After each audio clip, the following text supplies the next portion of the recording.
Estamos aquí con el padre Domingo Basso, maestro en teología, doctor en teología, y vamos a compartir un poco sus experiencias.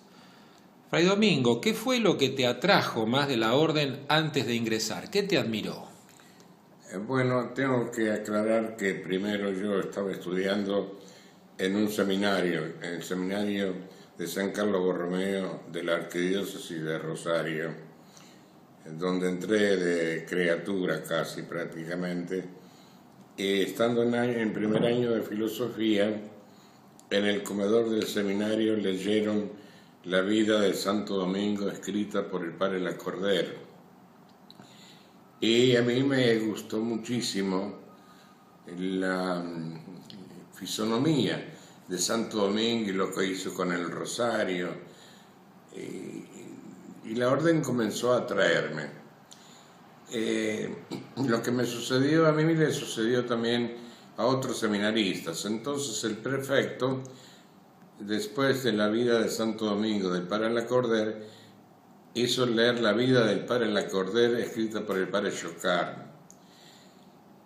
Y como supe por padres de la provincia de Francia, ese libro del padre Chocarne provocó muchas vocaciones, entre ellas la mía, porque yo ahí me enamoré de la orden y pedí entrar en la orden.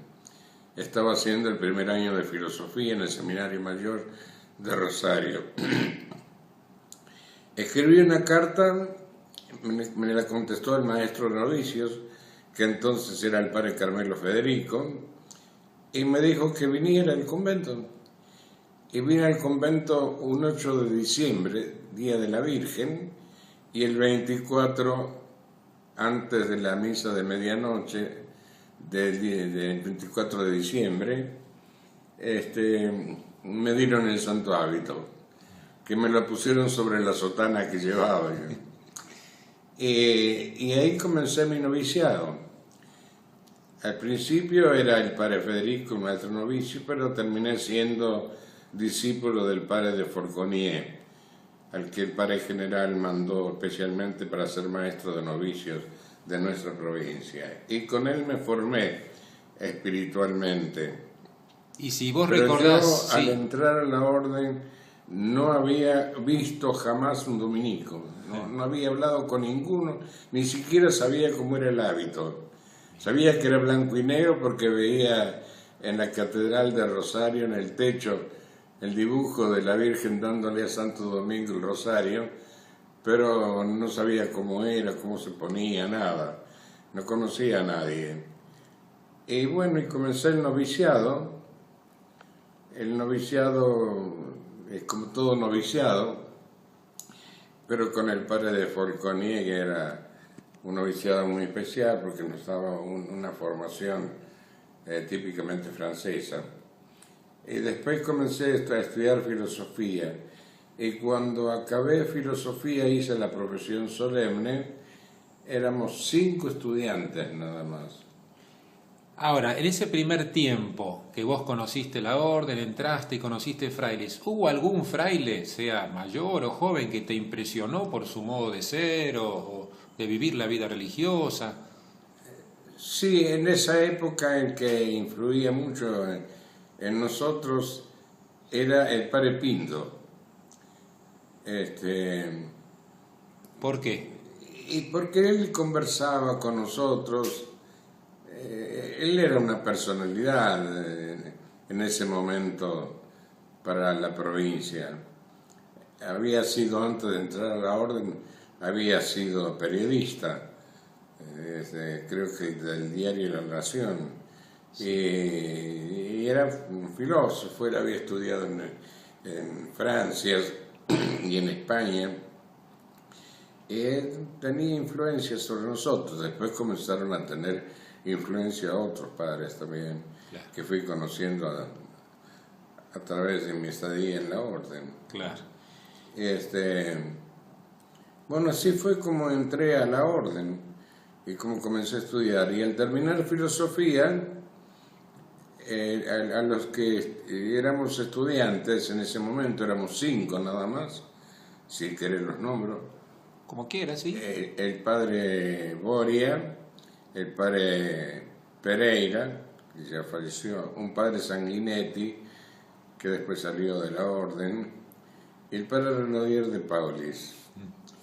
Y nos mandaron, pasó por aquí el padre general, que era el padre Manuel Suárez, y nos mandó a España, a Granada. Ahí el padre Sanguinetti, el padre Renaudier y yo permanecimos solamente unos meses y luego recibimos la orden del provincial de aquí de trasladarnos a Roma para estudiar en el Angelicum.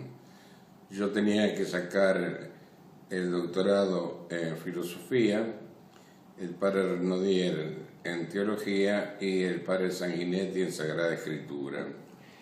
Si yo te tuviera que preguntar en esta larga vida de fraile y tan fecunda que has tenido, si tuvieras que recordar un momento, ¿cuál fue el momento en que fuiste tal vez más feliz que podrías decir hoy en día mirando para atrás en tu historia de fraile?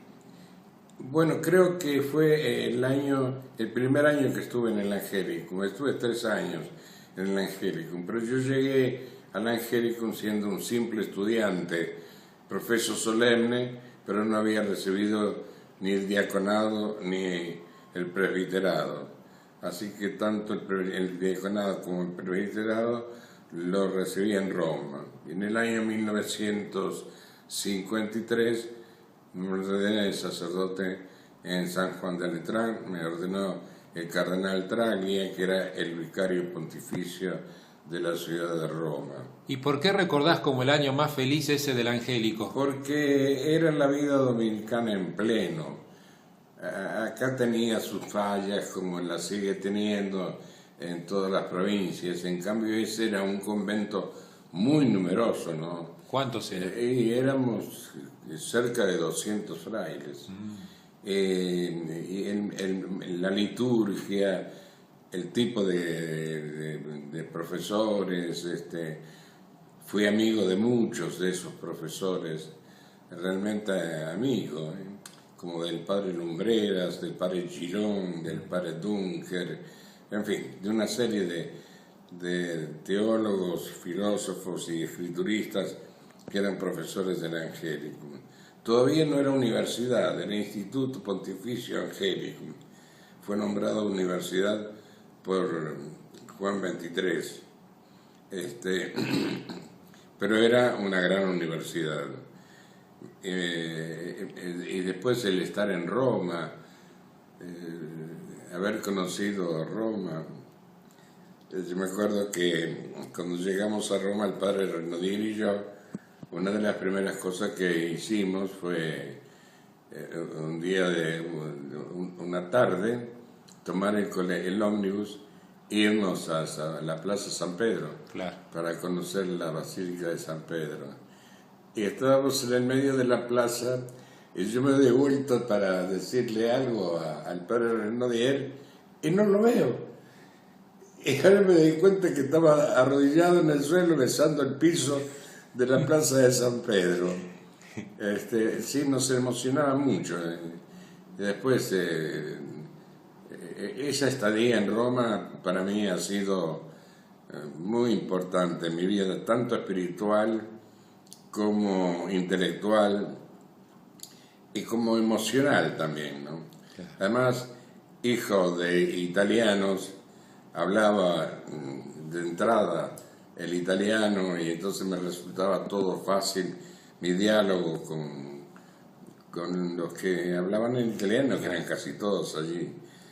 Y éramos estudiantes, éramos 22 estudiantes todavía no ordenados sacerdotes de 11 nacionalidades distintas. Era un ambiente muy hermoso y tuve grandes compañeros de curso, el padre Tillar, que después fue un gran escritor sobre cosas de vida religiosa, sí. Y otros que fueron famosos después, por padre Pinkers y otros más. Y ahí entra entonces Santo Tomás. ¿Qué Bueno, importancia ahí tuvo? me hicieron amar a Santo Tomás profundamente. Tuve de profesores al padre Garrigou Lagrange, al padre Philippe, al padre Philippon, al padre Girón, al padre Gainevet, eran todos grandes tomistas, a Lumbreras, en español. En fin, todo ese profesorado que había en ese momento en el Angelicum, eran todos grandes comentadores de Santo Tomás. Había grandes teólogos entre ellos, que iban formando las generaciones. Muy bien. ¿Y Santo Tomás en tu vida espiritual cómo influyó? Bueno, en mi vida espiritual Santo Tomás lo es todo. Todo lo que sé yo de vida espiritual lo aprendí en él.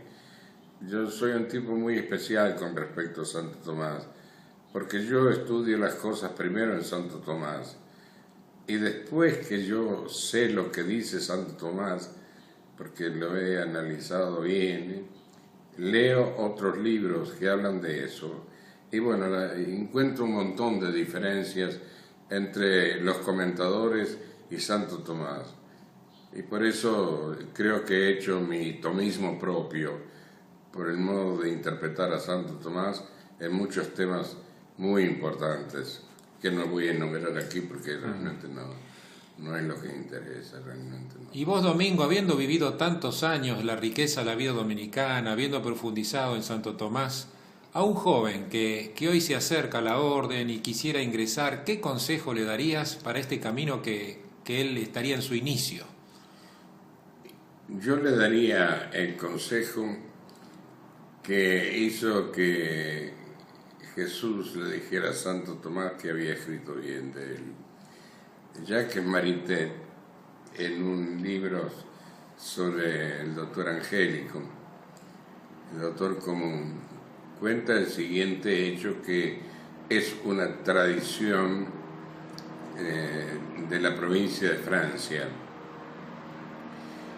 que le encargaron en la universidad, lo que es actualmente la Sorbona, le encargaron un tratado sobre la Eucaristía.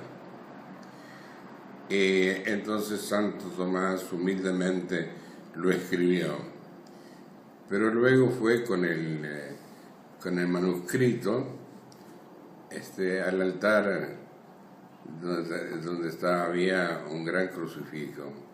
Se arrodilló ahí en postración y le pidió al Señor que no permitiera que se conociera ese manuscrito si se había equivocado en algo sobre él.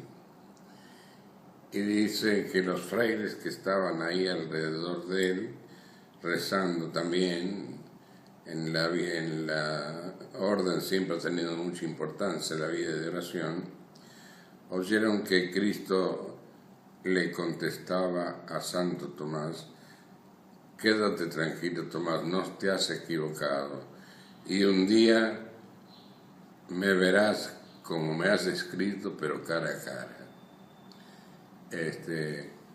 Yo le diría a un joven que lo que tienen que hacer es amar a Cristo, porque Cristo es el centro de nuestra vida. A mí me ha enseñado Santo Tomás a amar a Cristo como ningún otro me lo ha enseñado. Y pienso, a veces lamentándome, pero no sé si tal vez me equivoque, que cuando se deja a un lado a Santo Tomás, finalmente se termina dejando a un lado a Cristo. Se deja a un lado la Iglesia, pero después a Cristo, que es lo más grave. Y por eso los jóvenes deben amar a Cristo y encuentran en Santo Tomás la vía para conocerlo mejor. Domingo, ¿alguna recomendación final, algún pensamiento final que quisieras dejarnos?